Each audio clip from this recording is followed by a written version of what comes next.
We've all done it. That involuntary opening of the mouth, the deep inhale, the satisfying exhale, yawning. It's a behavior so ingrained in us, so natural, we hardly even notice it. We yawn when we're tired, when we're bored, even when we see someone else yawn. Yawning isn't unique to humans either. From our primate cousins to our feline friends, even birds and reptiles exhibit this curious behavior. Despite its ubiquity, the science behind yawning remains surprisingly mysterious. Scientists believe it's a complex behavior with a symphony of potential causes, each playing a part in this everyday enigma. So join us as we embark on a journey into the fascinating world of yawning.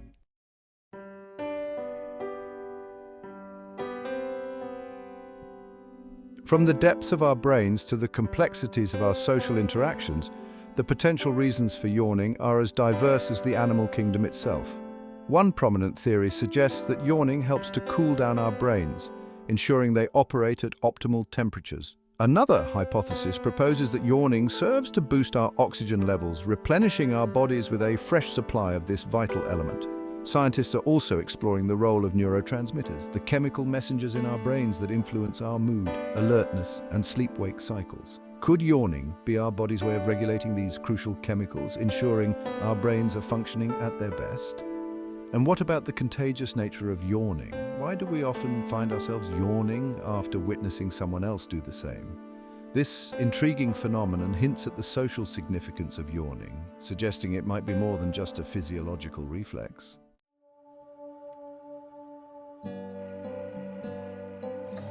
Imagine your brain as a powerful computer, constantly processing information, controlling your every move, and keeping your body functioning seamlessly. Just like any high-powered machine, your brain generates heat.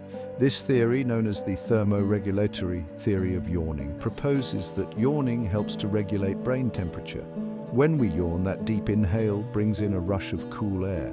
This cool air then circulates through our nasal and oral cavities, effectively cooling the blood vessels in our head and neck region. This cooled blood then travels to the brain, helping to maintain its optimal temperature. Similarly, yawning could be our brain's way of keeping its temperature in check, ensuring it continues to function at its best.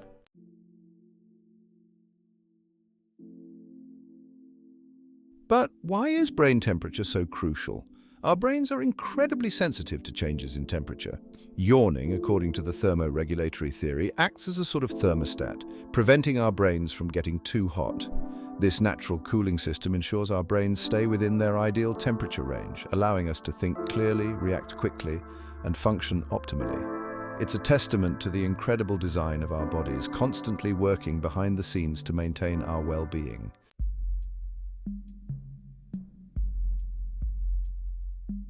Intriguingly, support for the brain cooling theory of yawning comes not just from studies on humans, but also from observations of animals. Researchers have found that animals tend to yawn more frequently in warmer temperatures. For example, studies on rats have shown that increasing their ambient temperature leads to an increase in yawning behavior. This suggests that yawning might be a response to elevated brain temperature, triggered by the external environment.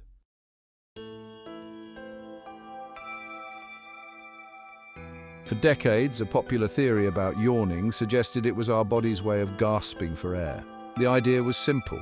When we're tired, bored, or in a stuffy room, our breathing slows down, leading to a drop in blood oxygen levels. Yawning, with its deep inhalation, was thought to counteract this by flooding our lungs with a fresh supply of oxygen. This oxygen boost, according to the theory, would then revitalize our bodies and brains, leaving us feeling more alert and energized. This theory, however, has faced increasing scrutiny from the scientific community in recent years.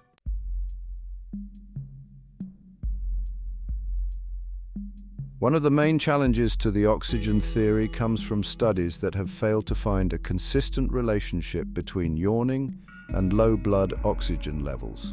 Researchers have exposed individuals to environments with reduced oxygen concentrations, mimicking conditions that should, in theory, trigger yawning. Surprisingly, they found no significant increase in yawning frequency. Similarly, studies that have measured blood oxygen levels before, during, and after yawning have found little evidence to support the idea that yawning leads to a significant boost in oxygen levels.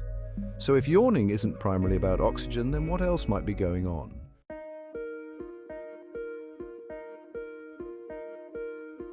While the oxygen theory of yawning may not hold all the answers, it's important to note that oxygen still plays a crucial role in our overall well-being. Yawning, with its deep inhalation and exhalation, could still contribute to regulating our breathing patterns and ensuring efficient gas exchange in our lungs. This, in turn, helps to maintain a stable level of oxygen in our blood, even if it doesn't necessarily lead to a dramatic surge. Moreover, yawning could help to remove excess carbon dioxide from our bodies. Yawning, with its forceful exhalation, could help to expel any built-up carbon dioxide, ensuring a healthy balance of gases in our blood.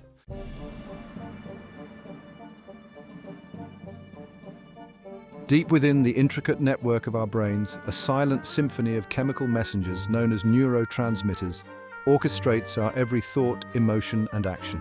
These microscopic molecules act as messengers, relaying signals between neurons and influencing a wide range of bodily functions, from our mood and alertness to our sleep-wake cycles and appetite. Among the many neurotransmitters at play, dopamine, serotonin, and glutamate take center stage in the mystery of yawning. Dopamine, often dubbed the feel-good chemical, is associated with reward, motivation, and pleasure. Serotonin plays a crucial role in regulating mood, sleep, and appetite. Glutamate, on the other hand, is the brain's primary excitatory neurotransmitter, involved in learning and memory. The intricate dance between these neurotransmitters determines our overall state of being.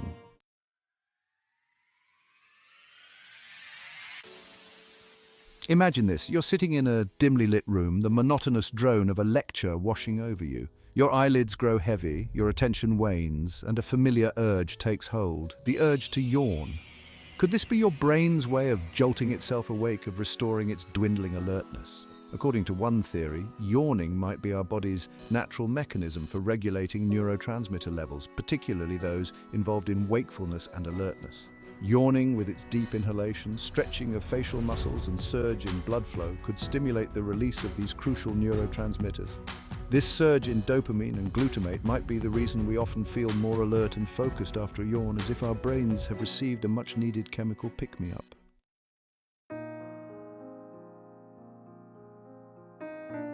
But the influence of yawning on neurotransmitters doesn't end with alertness. Research suggests that yawning might also play a role in regulating our mood, thanks to its potential impact on serotonin levels. Serotonin, often referred to as the happy hormone, is known to influence our emotional state, promoting feelings of well-being and contentment. While the exact mechanisms are still being investigated, some scientists believe that yawning might trigger the release of serotonin in the brain, similar to the way it might boost dopamine and glutamate. This serotonin boost could explain why yawning often accompanies feelings of stress, anxiety, or even excitement.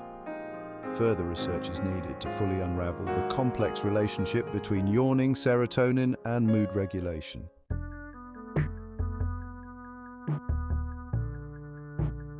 We've all experienced it, that almost irresistible urge to yawn when we see someone else doing it. It's a phenomenon so common, so ingrained in our social interactions that it even has a name: contagious yawning. You're sitting in a meeting, trying to focus on a presentation, when suddenly the person next to you lets out a big yawn. Before you know it, you're yawning too, even if you weren't feeling particularly tired or bored. But why are yawns contagious? What is it about seeing or even hearing someone yawn that triggers this automatic response in us? Scientists believe that the answer lies in our brains, specifically in a fascinating group of cells known as mirror neurons. These specialized neurons, first discovered in monkeys, fire not only when we perform an action ourselves, but also when we observe someone else performing that same action. In the context of yawning, mirror neurons might explain why seeing someone yawn activates the same neural pathways in our brains as if we were yawning ourselves.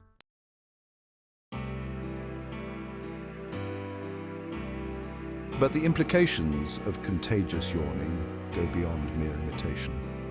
Researchers believe that this phenomenon might be deeply rooted in our capacity for empathy, our ability to understand and share the feelings of others. Studies have shown that contagious yawning is more common among individuals who score higher on measures of empathy.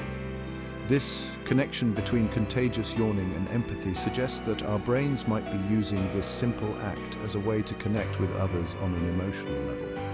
When we catch a yawn from someone else, it could be our brain's way of tapping into their emotional state, of experiencing a brief moment of shared feeling.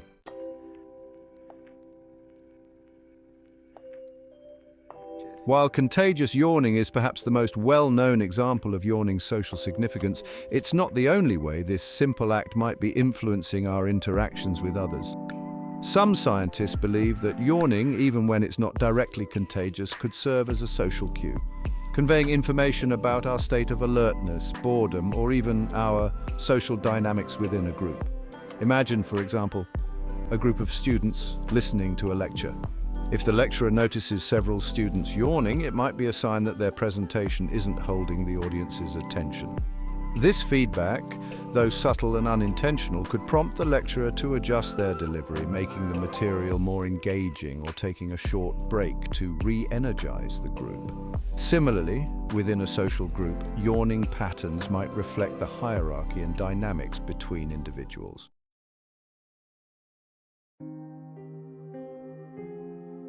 As we've journeyed through the many theories surrounding yawning, from brain cooling to social signaling, you might find yourself wondering, but why? Why do we yawn at all? Could this seemingly simple act be a remnant of our evolutionary past? A behavior that once served a vital purpose for our ancestors?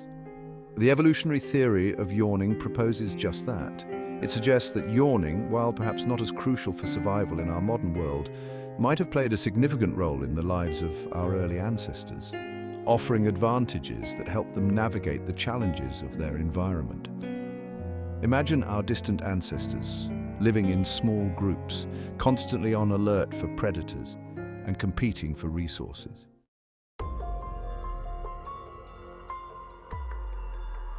One intriguing hypothesis suggests that yawning with its wide-open mouth and accompanying vocalization might have served as an early warning signal among our ancestors.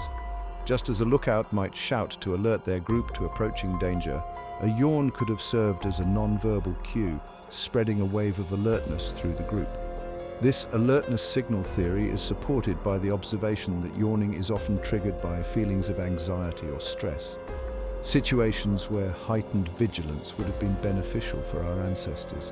A yawn rippling through a group could have primed everyone to react quickly to potential threats, increasing their chances of survival. In this way, yawning might have been an unassuming yet effective tool in our ancestors' survival kit.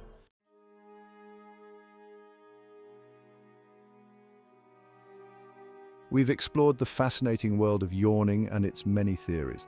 Yawning might cool our brains, regulate oxygen, and influence mood and alertness. Like a symphony, yawning involves a complex orchestration of physiological processes. No single theory fully explains yawning. It's likely a combination of factors. Neurotransmitter regulation might explain yawning when tired, bored, or stressed. Social signaling theory highlights yawning's role in empathy and group cohesion. Of all the mysteries surrounding yawning, the most intriguing is its contagious nature. Why do we yawn after seeing someone else yawn? This automatic response hints at our brain's social nature. Mirror neurons simulate actions we observe, explaining this phenomenon. Contagious yawning might also reflect our capacity for empathy.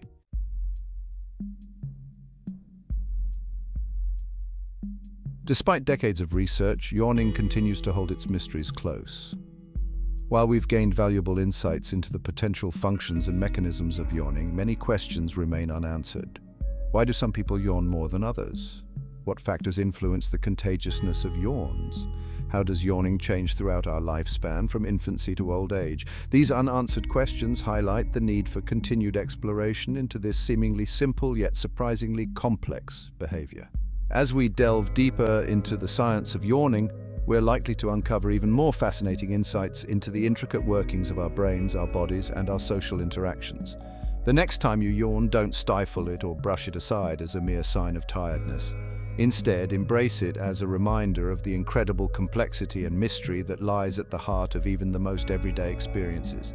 Yawning, it turns out, is a gateway to a world of scientific inquiry, a testament to the awe-inspiring wonders of the human body and the enduring power of social connection.